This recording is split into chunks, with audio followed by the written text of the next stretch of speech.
మహోన్నతుడు, ప్రియుడు, మన రక్షకుడు అయినటువంటి యేసుక్రీస్తు నామమే మహిమనందునుగాక. ప్రియమైన దేవుని వీళ్ళారా, మీ అందరికీ శుభములు, వందనాలు. పరిశుద్ధాత్మ ప్రత్యక్షత అనే ఈ సువార్త పరిచర్యలు యేసుక్రీస్తు హెర్మోను సంబంధం పక్షముగా మీకు నేను అందజేస్తూ ఉన్నాను. యేసుక్రీస్తు రక్షకుడు, అభిషిక్తుడు. నేనే జీవమును పునరుద్ధానమును అని పలికినటువంటి వాడు, జీవము కలవాడు, జీవాధిపతి, మరణము నుండి తిరిగి గెలిచినటువంటి వాడు. ఈ యేసుక్రీస్తు యొక్క రక్తమాంసములు కలిగినటువంటి శరీరము, ఆయన పుట్టుక, ఆయన జీవన విధానము, 33.5 సంవత్సరములు ఆయన యొక్క శరీరధారి అయినటువంటి ఆధ్యాత్మిక జీవితం, ఆయన యొక్క మరణము, పునరుద్ధానము, ఆయన ఆరోహణము మనలో విశ్వాసాన్ని, నిరీక్షణను కలుగజేస్తూ ఉంటే అనేక మందికి ఇవి ప్రశ్నార్థకంగా మిగిలినవి. క్రీస్తుని విశ్వసించినటువంటి వారికి ఆయన జీవితము, ఆయన యొక్క స్థితే ప్రశ్నార్థకము.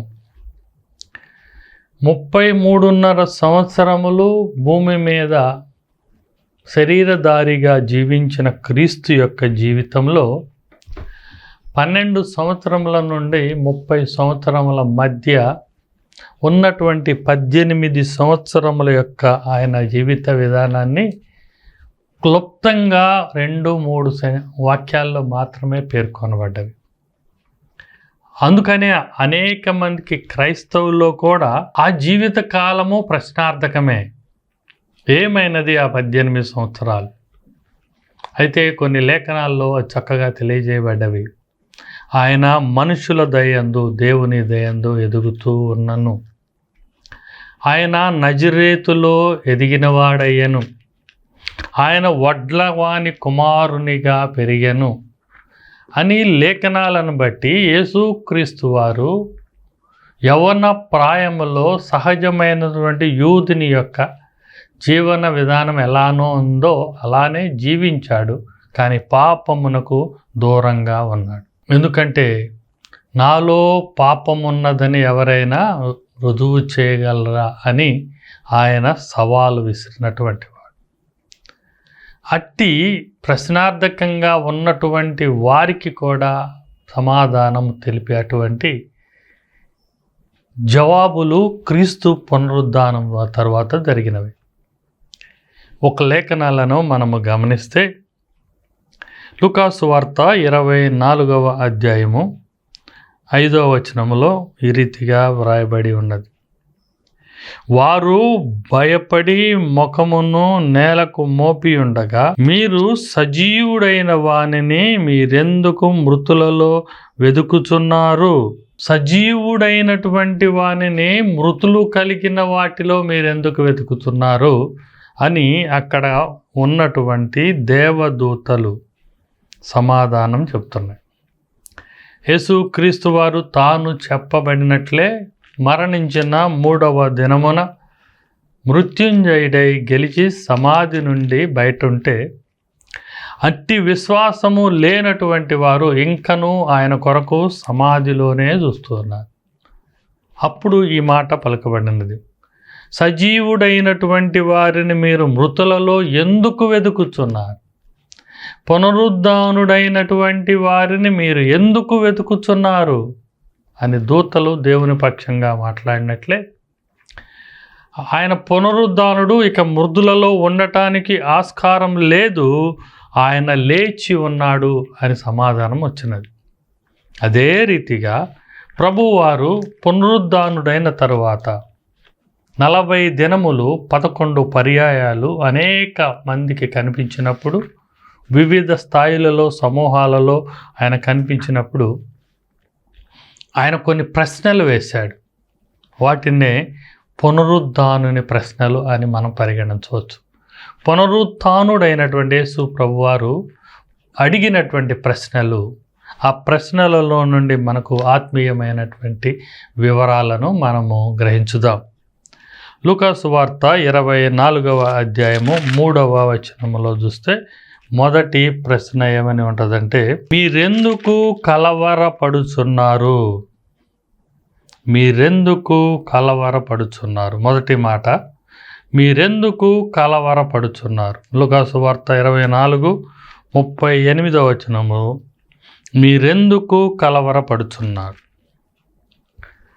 అక్కడ ఆయనను చూసినటువంటి వారు, అకస్మాత్తుగా ప్రభువారిని చూసినటువంటి శిష్యులు ఆయన భూతమనో లేకపోతే ఇంకేదో ఆయన వారికి అర్థం కానటువంటి రూపమని వారు భయపడుతున్నప్పుడు అప్పుడు ఆయన అంటున్నాడు, అప్పుడు ఆయన మీరెందుకు కలవరపడుచున్నారు అని అడిగాడు.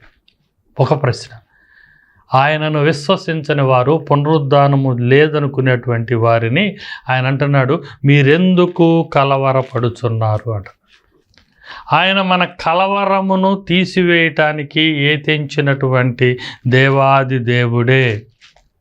ఆయన యందు విశ్వాసము కలిగినటువంటి వారికి కలవరము రాకుండా చేయటానికి సిద్ధపడినటువంటి దేవుడే. అట్టి స్థితిని ఏర్పరిచినటువంటి వాడు దేవుడే. యెషయా గ్రంథంలో గనక మనం చూస్తే 20వ అధ్యాయంలో ఒక మాట రాయబడి ఉంటుంది, విశ్వసించువాడు కలవరపడడు అని రాయబడి ఉంటుంది.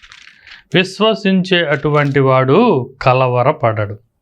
యెషయా గ్రంథము 28వ అధ్యాయము 16వ వచనములో, విశ్వాసము కలిగినటువంటి వాడు కలవరపడడు. ప్రభువు యెహోవా ఇలాగూ సెలవిచ్చుచున్నాడు, సియోనులో పునాది రాతిని వేసినవాడను నేనే, అది పరిశోధించబడిన రాయి, అది అమూల్యమైన తలరాయి, బహుస్థిరమైన పునాది అయిన మూలరాయి అయి ఉన్నది.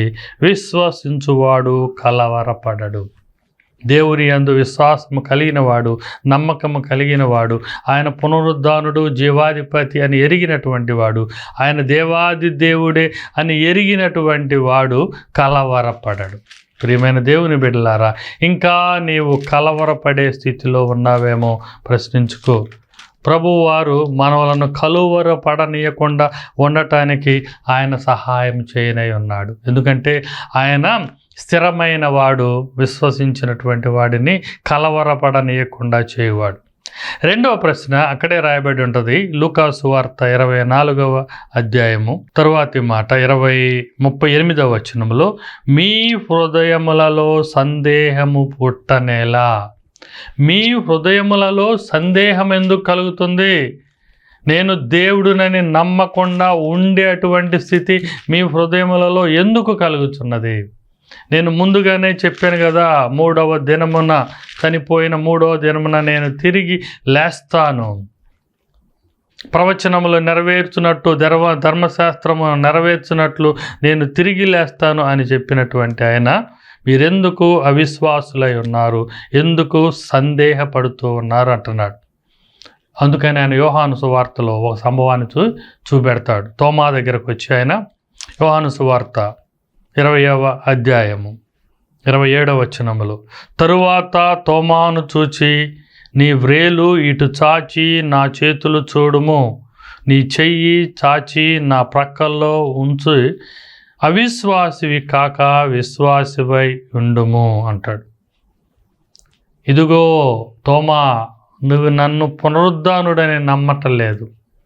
నీ తేటి స్నేహితులు నా ప్రత్యక్షతను చూచి నీకు ప్రకటించిన నువ్వు నమ్మలేదు కాబట్టి, ఇదిగో నా మహిమ శరీరములో మళ్ళీ నా గాయములను రేపుతున్నాను.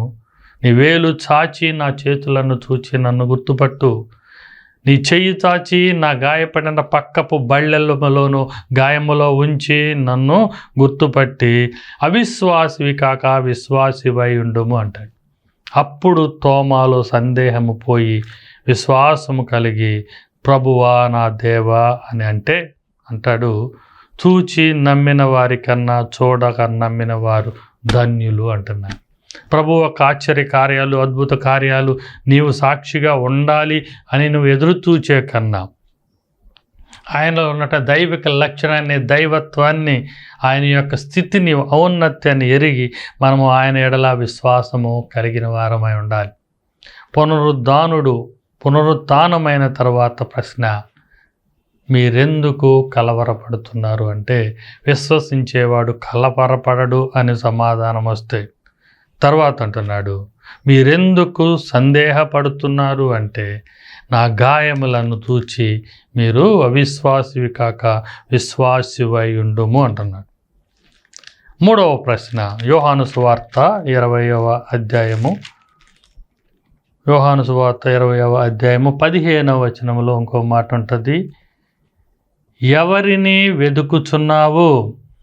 అక్కడ చేరినటువంటి స్త్రీలు మరియా ఆయన ఎవరో అని ఆశ్చర్యపడుతూ ఆయనను గుర్తుపట్టకుంటే, ఆయన కొరకు సాంప్రదాయపు సుగంధాలు పూసి ఆ యొక్క శవానికి వాళ్ళు సాంప్రదాయపు క్రియలు చేయాలి అని వాళ్ళు అనుకుంటున్నప్పుడు, ప్రభువు వారిని చూచిన ఆమె గుర్తుపట్టకపోతే, యేసు అంటున్నాడు ఆయనతో మాట, ఏమని అంటున్నాడంటే, ఎవరిని వెదుకుచున్నావు? ఎవరిని వెదుకుచున్నావు అంటున్నాడు. అమ్మా, నువ్వు ఎవరిని వెతుకుచున్నావు? మృతులలో ఎవరిని వెతుకుచున్నావు? శవాలనా? ఈ యొక్క సమాధుల తోటలో ఎవరిని వెతుకుచున్నావు? అద్భుతము, ఆశ్చర్యము, మృత్యుంజయుడైనటువంటి సజీవుడిని వెతకాలంటే నీవు మృతులలో కాదు, సజీవులలో వెతకాలి. దేవాలయంలో వెతకాలి, దేవుని సన్నిధిలో వెతకాలి కదా. నీవు సమాధిలోని ఇంకా వెతుకుతున్నావు అంటున్నాడు. మనం ప్రభువు వారిని ఎక్కడ వెతకాలో అది మనం జాగ్రత్తగా గమనించాలి. నువ్వు దేవుణ్ణి వెతకాల్సినటువంటి ప్రత్యేకమైన స్థితిని నువ్వు ఎరిగి ఉండాలి. ఆయన నీకు లభించే యొక్క స్థానమును నువ్వు గుర్తెరిగి ఉండాలి. మనం కనుక చూస్తే ఇర్మియా గ్రంథము 29వ అధ్యాయము 13వ వచనం అంటారు, మీరు నన్ను మొరపెట్టురే, మీరు నాకు ప్రార్థన చేస్తూ వత్తురే, నేను మనవి ఆలకింతును. మీరు నన్ను వెదికిన ఎడల, పూర్ణ హృదయంతో నన్ను గూర్చి విచారణ చేసిన ఎడల మీరు నన్ను కనుగొందురు. ఇర్మియా గ్రంథము 29వ అధ్యాయము 13వ వచనము. మీరు నన్ను వెదికిన ఎడల, పూర్ణ మనస్సుతో నన్ను గూర్చి విచారణము చేసిన ఎడల మీరు నన్ను కనుగొందురు అంటున్నాడు. నేను మీకు కనపరుచుకొందును అంటున్నాడు. యెహోవా పలుకుతున్నటువంటి మాట, మీరు నన్ను సరిగా విచారణ చేస్తే, మీరు నా కొరకు పూర్ణ హృదయంతో మొరపెట్టుకుంటే, నా కొరకు ప్రార్థన చేస్తే, నన్నే దేవునిగా గుర్తించి వెతికితే నేను మీకు దొరుకుతాను, నేను మిమ్మలను కనపరుచుకుంటాను అంటున్నాడు. ప్రభువు వారు ఇచ్చినటువంటి మూడవ మాట ఏంటంటే, మీరు ఎవరిని మృతులలో వెతుకుతున్నారు? మీరు ఎవరిని సమాధులలో వెతుకుతున్నారు? మీరు ప్రార్థించండి, మీరు మొరపెట్టండి, మీరు పూర్ణ హృదయంతో ఉండండి, నన్ను నీకు కనపరుచుకొందును, నేను మీకు దొరుకుదును అనే మాట చెప్తున్నాడు. మరి మనము దేవుణ్ణి వెతికే స్థితి ఏ రీతిగా ఉందో చూడండి. అదే రీతిగా 4వ ప్రశ్న, మొదటి ప్రశ్న, మీరు ఎందుకు కలవరపడుతున్నారు? 2వ ప్రశ్న, మీరెందుకు సందేహపడుతున్నారు?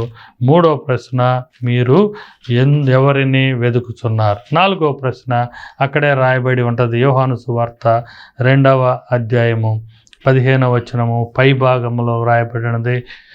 యేసు, అమ్మా ఎందుకు ఏడ్చుచున్నావు? ఎందుకు మీరు ఏడ్చుచున్నారు? ఆయన సిలువ మోస్తూ ఉన్నప్పుడు కూడా అక్కడ యెరూషలేము స్త్రీలు ప్రలాపిస్తూ కన్నీరు కారుస్తూ ఏడుస్తూ ఉంటే, అమ్మలారా మీరు నా కొరకు ఏడవకండి, మీ కొరకును మీ యొక్క బిడ్డల కొరకు ఏడవండి అని ఆయన మనకు సూచన చేశారు. సర్వోన్నతుని యొక్క స్థితిని బట్టి మనము కన్నీరు పెట్టనవసరం లేదు. కానీ మన పాపముల విషయమై, మన దోషముల విషయమై, మన బిడ్డల విషయమై, వారి అతిక్రమముల విషయమై, అవిధేయత విషయమై, వారి పాప క్షమాపణ నిమిత్తమై మనము కన్నీరు పెట్టాలి, ఏడవాలి. కానీ మహోన్నతుడైనటువంటి దేవుడు సమాధిలో కప్పిపెట్టబడ్డాడు అనే అపోహ కలిగి ఉండనవసరం లేదు. అందుకే అంటున్నారు, మీరు ఎందుకు ఏడ్చుచున్నారు అంటున్నాడు. కీర్తనాకారుడు అంటాడు 30వ కీర్తన 12వ వచనములో, నా అంగలార్పును నీవు నాట్యముగా మార్చుచున్నావు. మనము అంగలారుస్తూ ఉంటే మన దోషములను బట్టి, పాపములను బట్టి, మన అతిక్రమములను బట్టి, పాప పశ్చాత్తాపమై మనము అంగలారుస్తుంటే, కన్నీరు కారుస్తుంటే, దుఃఖముతో ఉంటే ఆయన దుఃఖమును, అంగలార్పును, కన్నీరుంటిని ఆయన నాట్యముగా మారుస్తాడంటాడు. మనలో దుఃఖపు వస్త్రములను తీసివేసి ఆయన సంతోష వస్త్రములను కలుగజేస్తాడు అని యెషయా గ్రంథంలో కూడా దేవుడు మనకిచ్చే సంతోషాన్ని గురించి ఆయన తెలిపాడు. ప్రియమైన దేవుని బిడ్డలారా, మనము ఏడవవలసినది ప్రభువు గురించి కాదు, కానీ మనం ఏడవవలసింది మన గురించి, మన యొక్క అతిక్రమములను గురించి. యెషయా గ్రంథము 61వ అధ్యాయము 3వ వచనములు అంటాడు, సియోనులో దుఃఖించు వారికి ఉల్లాస వస్త్రము ధరింపచేయువాడు. మనలో ఉల్లాస వస్త్రములు ధరింపచేయువాడు, దుఃఖమునకు ప్రతిగా ఆనంద తైలమును అందించేటువంటి వాడు.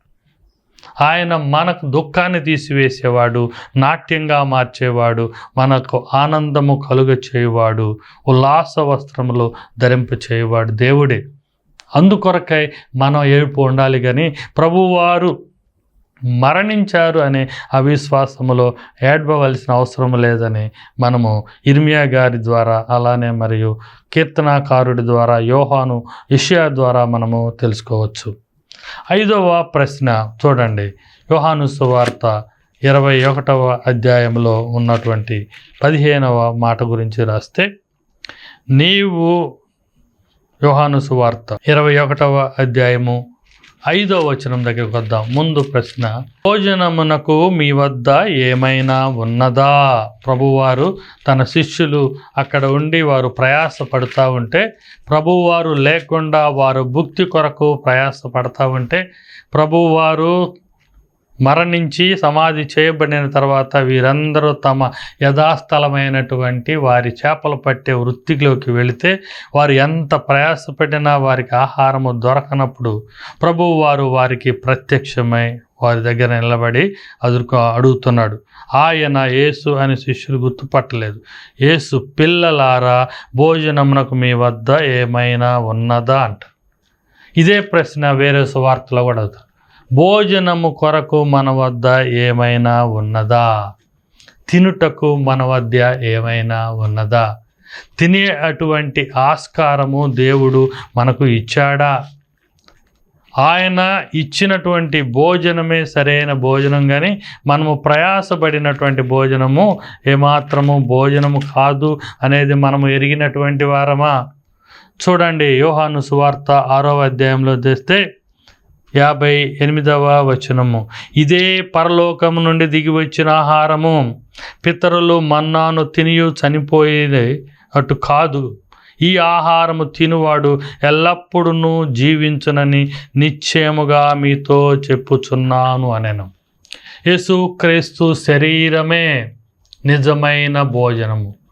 మనందరి కొరకు పరిశుద్ధమైనటువంటి శరీరాన్ని మన పాప పశ్చాత్తాపము కొరకు, మన శరీరములోని గాయములను స్వస్థపరచుట కొరకు, మన ఆత్మము పోషణ పొందుటకు నిజమైన ఆహారము. మన్నాను తిని ఇశ్రాయేలు చనిపోయినా కానీ ఈ ఆహారము తినేవాడు పునరుద్ధానుడగును, ఆయన జీవించును.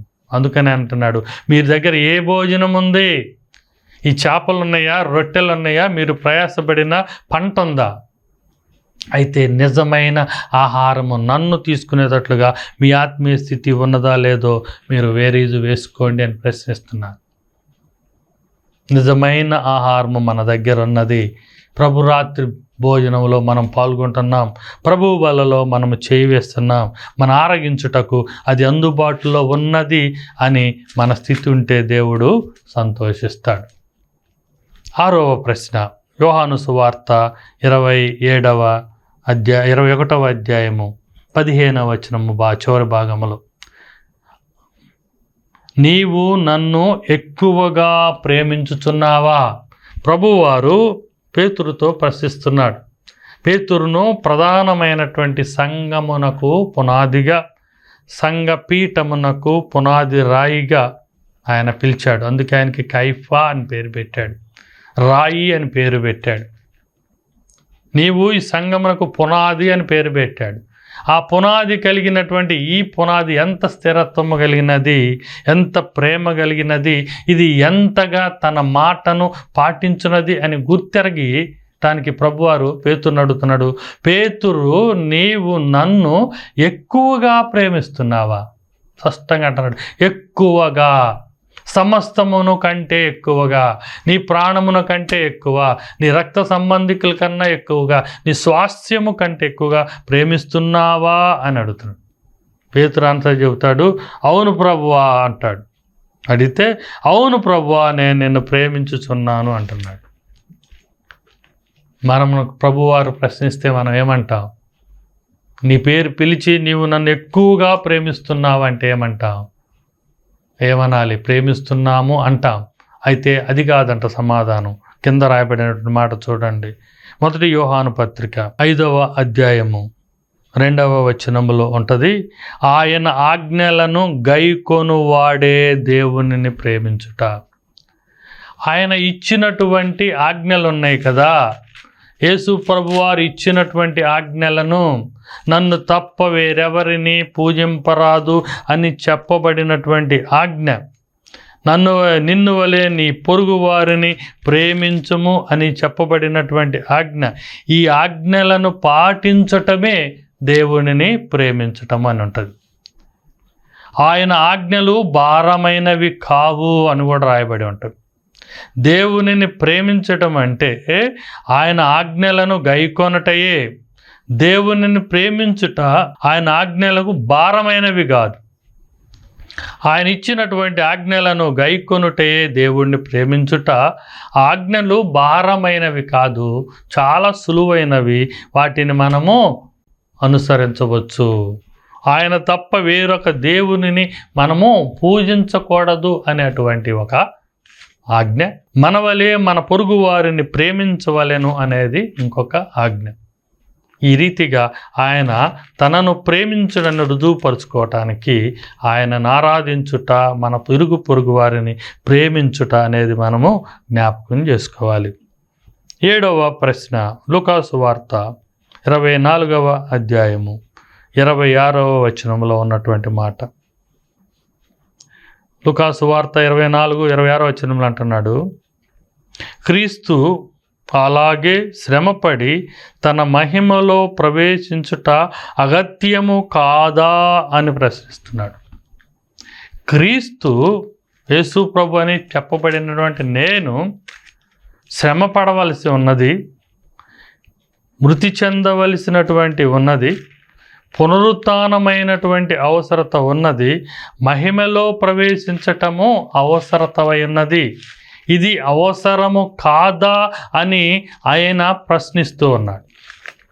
లూకాసు వార్తలో చెప్పబడినటువంటి ఈ యొక్క విషయము 24వ అధ్యాయంలో ఆయన ఇద్దరు యెరూషలేమునకు ఆమడ దూరములో ఉన్న ఎమ్మాయి అని గ్రామములో ప్రవేశించుతున్నప్పుడు, ప్రయాణమవుతున్నప్పుడు వారితో పాటు నడుస్తూ ఎవరి గురించి మీరు సంభాషణ చేస్తున్నారు అని అడిగితే ఆ ఇరువురులు ఈ యొక్క విషయం చెబుతారు. క్లెయిపా అనేవాడు యెరూషలేములో జరిగిన సంభవాలన్నీ నీ వెరుగవా అని చెబుతూ వారు సందేహముతో ఉన్నప్పుడు అందుకు ప్రభు వారితో చెప్తాడు, అందుకాయన అవివేకులారా, ప్రవక్తలు చెప్పిన మాటలన్నిటినీ నమ్మని మందమతులారా, క్రీస్తు ఇలాగు శ్రమపడి మరి తన మహిమలో ప్రవేశించుట అగత్యము కాదా అని ప్రశ్నిస్తున్నాడు. మందమతులారా, అవేకులారా, క్రీస్తును నమ్మనటువంటి వారారా, వచ్చిన దేవుని కుమారుణ్ణి ఎరుగనట్లు ప్రవర్తిస్తున్నటువంటి వారా, ఆయనతో పాటు 3.5 సంవత్సరములు సంచారము చేసినటువంటి వారులారా, మీరు ఆయన యొక్క ఔన్నత్యాన్ని ఎరుగకున్నారే. ఆయన తిరిగి మహిమలో ప్రవేశించటం అగత్యము కదా, కాదని మీరు ఎలా పరిగణిస్తున్నారు? ఇది ఖచ్చితంగా దేవుని యొక్క ప్రధానమైనటువంటి మర్మము కదా. ఈ మర్మాన్ని ఎరుగునటువంటి వారిలాగా మీరు ఎందుకుంటున్నారు అని ఆయన ఇద్దరు శిష్యులతో 7వ ప్రశ్న అడుగుతున్నాడు. మన యొక్క కలవరాన్ని తీసివేసే దేవుడు, మన యొక్క సందేహాన్ని తీసివేసే దేవుడు, మన కన్నీరును సంతోషంగా మార్చే దేవుడు, మనము ఎదుగుతున్నప్పుడు దొరికే అటువంటి దేవుడు. ఆయన మనలను ప్రేమిస్తూ మన చేత ప్రేమించబడటానికి ఇష్టమైనటువంటి దేవుడు, మనకు స్వచ్ఛమైనటువంటి అసలైనటువంటి భోజనము అందచేయటకు ఇష్టపడినటువంటి దేవుడు, మనము తిరిగి పునరుద్ధానం అవుటకు తప్పని పరిస్థితిగా ఆయన తన స్థితిని చూపించినటువంటి దేవుడు. ఆయన అగత్యము ఎందుకు అంటే తిమోతికి మొదటి పత్రికలో పౌలు గారు రాస్తూ 3వ అధ్యాయము 16వ వచనములో రాయబడినటువంటి మాట,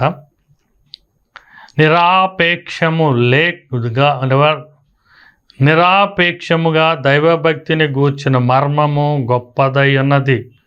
ఆయన సశరీరుడుగా ప్రత్యక్షమయ్యను, ఆత్మ విషయమై నీతిపరుడని తీర్పు నొందెను, దేవదూతలకు కనపడెను, రక్షకుడని జనములలో ప్రకటింపబడెను, లోకముందు నమ్మబడెను, ఆరోహణుడై తేజోమయుడయ్యను. ఆయన మహిమ నొందటం, తేజస్సు నొందటం అగత్యము. ఎందుకంటే నన్ను మహిమలోకి ఆయన ప్రవేశింపచేయుటకు, పునరుద్ధానము యొక్క శక్తి మనకు పునరుద్ధానము ఇచ్చుటకు, పునరుద్ధానపు శక్తి మనలో కలవరము తీసివేయటకు, పునరుద్ధానపు శక్తి మనలో సందేహాన్ని నివృత్తి చేయుటకు, పునరుద్ధానపు శక్తి మన కన్నీటిని సంతోషంగా మార్చుటకు, పునరుద్ధానపు శక్తి దేవునిని వెతికినప్పుడు ఆయన దొరుకుటకు, పునరుద్ధానపు శక్తి అసలైనటువంటి మన్నాను మించిన దేవుని శరీరము ఆహారముగా మన అందజేయుటకు, పునరుద్ధాన శక్తి మన చేత ఆయన ప్రేమింపబడుటకు, మనలను ఆయన ప్రేమించుటకు, పునరుద్ధాన శక్తి యేసు క్రీస్తుతో పాటు సమపాలివానిగా నకును ఆయన తన మహిమలో చేర్చుకొనుటకు. అట్టి పునరుద్ధానపు శక్తి, బలము, ఆశీర్వాదపు ఫలాలు, పునరుద్ధాన యొక్క ప్రశ్నలకు సమాధానముగా నాకు లభించునుగాక. ఆమేన్. ప్రార్థన చేసుకుందాం. పునరుద్ధానుడవు, మృత్యుంజయుడవు, జీవము కలిగినటువంటి జీవాధిపతి, నీకే వందనాలు, స్తుతులు, స్తోత్రములు. లోకములోని ఉన్న విశ్వాసములన్నిటికన్నా మేలైనటువంటి పునరుద్ధానపు స్థితిని కలిగి ఏకైక దేవుడుగా, సత్య దేవుడుగా రుజువు చేయబడినటువంటి వాడు, మరణమును గెలిచినటువంటి మృత్యుంజయుడవు, నీకే వందనాలు. మీరు పునరుత్థానులు అయిన తరువాత శిష్యులతోనూ స్త్రీలతోనూ మీరు ప్రశ్నించిన ప్రశ్నలను బట్టి వాటి సమాధానములోనే మా ఆత్మీయ మేలులు దాగి ఉన్నవి.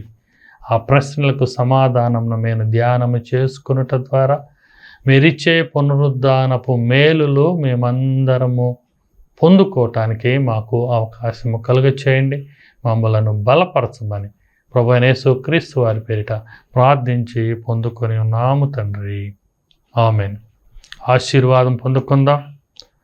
పరమ తండ్రి యొక్క ప్రేమ, కుమారుడైన యేసుక్రీస్తు యొక్క కృపా, సత్య, సమాధానం, పరిశుద్ధాత్మ యొక్క అన్యోన్య సహవాసము, ఆదరణ, ప్రత్యేకంగా పునరుద్ధానుని యొక్క ప్రశ్న సమాధానపు ఫలాలు నీకు నాకు సమృద్ధిగా కలుగునుగాక. ఆమేన్. వందనాలు. దైవజనుడిగా నేను మా సంఘమంతయు మీ కొరకు కొన్ని అంశములను నిరంతరము ప్రార్థన చేస్తూ ఉంటాం. మీ రక్షణ గురించి, విశ్వాసం గురించి, మీ క్షేమాభివృద్ధి గురించి, మీ స్వస్థత గురించి, మీకున్నటువంటి శ్రమలు, దుఃఖముల యొక్క విడుదల గురించి, అపవాది దురాత్మల యొక్క విమోచన గురించి మేము నిత్యము ప్రార్థన చేస్తూ ఉంటాం. అందరికీ వందనాలండి.